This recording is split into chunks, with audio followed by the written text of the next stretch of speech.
वो आप जिस तरह से आज इंटरव्यू ले रहे हैं, इंटरव्यू लेने की हिम्मत नहीं थी। पत्रकारों के प्रेस से उठा के भगा दिया जाता था। हमने झूठ को ख़त्म किया है। हमने उन लोगों को जो अपने आप को जो है बहुत बड़ा बेटा समझते थे, उनको एक ज़मीन दिखाने का काम किया है। टिकट मांगने कभी आज तक मैं किसी पार्टी के दरवाजे पर गया नहीं, और किसी पार्टी को लगे कि टिकट देनी है तो दे दे, नहीं लगे नहीं देनी है तो मत दे। दोस्तों नमस्कार, मैं हूं सुरेंद्र नैन और इस वक्त हम मौजूद हैं महम की अनाज मंडी में और मेरे साथ हरियाणा के वरिष्ठ नेता शमशेर सिंह खरकड़ा जी है, जो कहीं ना कहीं जो इनकी पत्नी है राधा अहलावत, उनका आज नॉमिनेशन है और इतनी सारी भीड़, इतने सारे लोग। खरकड़ा साहब, आपका एक लंबा तजुर्बा है। जिस तरीके से उम्मीद थी कि बीजेपी टिकट देगी, नहीं टिकट नहीं मिल पाई, और जिस तरीके से आपका नारा भी है कि अब की बार राधा पार, क्या कहेंगे लोगों का जोश और जुनून? देखिए, जो जुनून है वो किसी भी टिकट से बड़ा है। अगर ये जुनून ना होता तो चंद्रशेखर आजाद, भगत सिंह, राम प्रसाद बिस्मिल फांसी के फंदे नहीं चूमते। ये जोश और जुनून है 50 साल के संघर्ष का, जो इन योद्धाओं ने मेरे साथ किया है, और मैं लगातार इनके बीच में बना हुआ हूँ, इनकी आवाज़ बना हुआ हूँ। आज मुझे अपने योद्धाओं पर भरोसा है, चाहे टिकट कटे या ना कटे, इनके लिए ये कोई मायने नहीं रखता। इनकी आवाज़ को आज तक ना अंग्रेज़ दबा पाए, ना मुग़ल दबा पाए, ना इनकी आवाज़ कभी कोई पार्टी दबा पाई।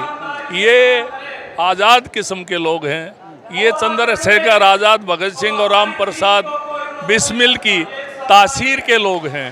इन लोगों की जो जुनून है वो पूरे देश में अलग तरह का है, और इसीलिए महम पूरे देश में अलग तरह से जाना जाता है।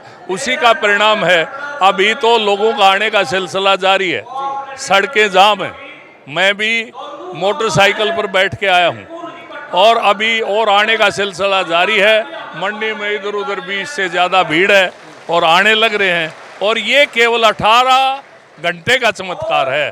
प्रशासन ने, हमने 24 का चबूतरा तय किया था, बहुत पहले एप्लीकेशन दे दी थी, लेकिन टेक्निकली बना के उन्होंने वो हमें नहीं दिया, और आज अचानक आनन फानन में कल 2 बजे ये तय हुआ कि हम अनाज मंडी में ये प्रोग्राम करेंगे।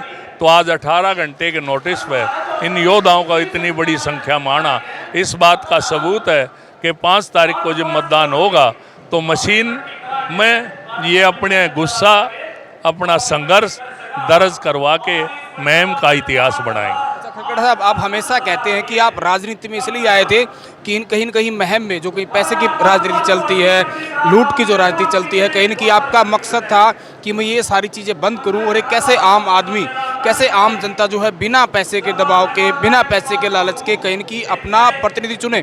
तो खरकड़ा साहब, आखिर इतने लंबे संघर्ष में कितने हद तक इस चीज़ को पूरा कर पाए? देखिए, हमने लूट को और भय जो था, यहाँ आतंक था, उसको हमने ख़त्म कर दिया। यह हालत ये थी महम में कि जो पत्रकार हैं वो आप जिस तरह से आज इंटरव्यू ले रहे हैं, इंटरव्यू लेने की हिम्मत नहीं थी। पत्रकारों के प्रेस से उठा के भगा दिया जाता था, लोगों को बेइज्जत किया जाता था, लोगों को यहाँ तक डराया जाता था कि फलां आदमी मेरे खिलाफ है, उसको शादी में क्यों बुलाया, फलां आदमी मेरे खिलाफ है, उसके घर आप इस समारोह में क्यों गए। यहाँ तक दबाव था। जब मैं 2009 में आया तो यहाँ पूरे तरह का भय का वातावरण था। तो आज 15 साल में हमारी जो सबसे बड़ी जीत हुई है, हमने लूट को ख़त्म किया है, हमने झूठ को ख़त्म किया है, हमने उन लोगों को जो अपने आप को जो है बहुत बड़ा बेटा समझते थे, उनको एक ज़मीन दिखाने का काम किया है, लोगों का सम्मान करने के लिए उनको मजबूर किया है। हमने यहाँ की रिवाज बदली है, राजनीति की तमीज़ बदली है, राजनीतिक लोगों का व्यवहार बदला है। ये हमारी बहुत बड़ी जीत है। साहब, अंतिम सवाल है मेरा, जो ये लोगों का जुनून है, जो ये आपके प्रति परिवार है, कहीं न कहीं ये सारा का सारा परिवार आज के लिए उमड़ रहा है, क्या कहीं न कहीं जो राधा अहलावत जी के सामने जो भी प्रतिद्वंदी है तमाम, क्या उनको धूल चटा पाएंगे, क्या आपको विजय प्राप्त हो? देखो, राधा अहलावत को राजनीति नहीं है, ना ही राजनीतिक महिला है, ना ही मैं राजनीतिक हूँ। हम सामाजिक ज़्यादा और राजनीतिक कम है। राजनीतिक दाव पेच हमें आते नहीं। टिकट मांगने कभी आज तक मैं किसी पार्टी के दरवाजे पर गया नहीं, और किसी पार्टी को लगे कि टिकट देनी है तो दे दे, नहीं लगे नहीं देनी है तो मत दे। तो इसलिए हमारे लिए ये कोई बहुत बड़ा विषय नहीं है। और राधा इनके परिवार की सदस्य है।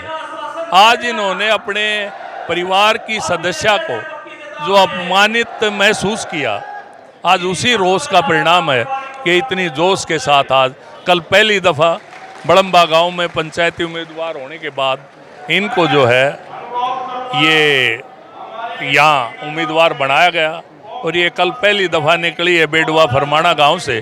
और जिस तरह से हजूम उमड़ा तो सारे महम के समीकरण बदल दिए, राजनीति का मतलब बदल दिया। और आज जो 18 घंटे के नोटिस पे जो ये भारी संख्या में आए योद्धा और मेरी मातर शक्ति राधा की सखियाँ, ये राधा की सखियाँ हैं, राधा की ये बहन है, राधा की माँ है, राधा की बुजुर्ग है, राधा की बेटियाँ हैं। ये आज इन्होंने समझा कि आज मेरा परिवार का सम्मान खतरे में है, तो आज ये उमड़ के आए। बहुत बहुत शुक्रिया खरकड़ा साहब। तो ये कहीं ना कहीं आप जोश लोगों का देख सकते हैं, और जिस तरीके से शमशेर सिंह खरकड़ा का साफ तौर पर कहना है कि जो महम में जो दबाव और जो पैसे की राजनीति जो होती थी उसको कहीं ना कहीं इन्होंने ख़त्म करने का काम किया है। और इनका साफ तौर पर यह भी कहना है कि कहीं ना कहीं इनको काफ़ी सारी इस बात में कहीं ना कहीं जीत एक तरीके से मिली है कि जो जिस तरीके की राजनीति या महम में की जाती थी उससे कहीं ना कहीं बाहर इन्होंने महम की जनता को निकालने का काम किया है। आखिर जिस तरीके से राधा अहलावत जो है वो मैदान में उतर चुकी है पंचायती उम्मीदवार के तौर पर, आखिर आपको क्या लगता है, क्योंकि महम तो बड़ा ऐतिहासिक जो है वो विधानसभा क्षेत्र रहा है, इस बार महम के क्या परिणाम होने वाले हैं? खुलकर कमेंट करें और वीडियो को दबाकर शेयर करें।